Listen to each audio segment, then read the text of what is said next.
من فترة عملت إطعام فراخ بالبطاطس وكانت طعمها وريحتها ولونها يجنن. طلبتوها مني من كتر ما كان شكلها فعلا حلو.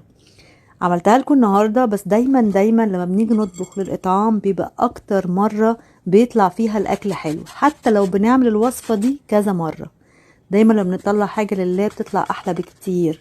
النهاردة عندي بقى وراك فراخ، ممكن طبعا تستخدموا اي قطعية. بشرت عليها بصلة، طماطماية، فصين توم، ملح وفلفل وشوية حبهان مطحون، وتبلتها لمدة ساعتين 3.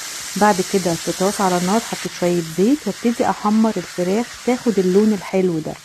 بعد كده عندي بقى البطاطس طبعا بسيطة جدا، انتوا عايزينها اقشرها بتطلع طعمها حلو قوي اخضر.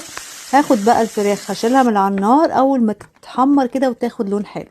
في بايركس هحط بقى البطاطس، الفلفل، البصل والطماطم اللي احنا بشرناهم، شرايح من الثوم، شوية كمون، وهنزل عليهم الفراخ اللي احنا حمرناها. هقفلها بالفويل وادخلها على فرن 200.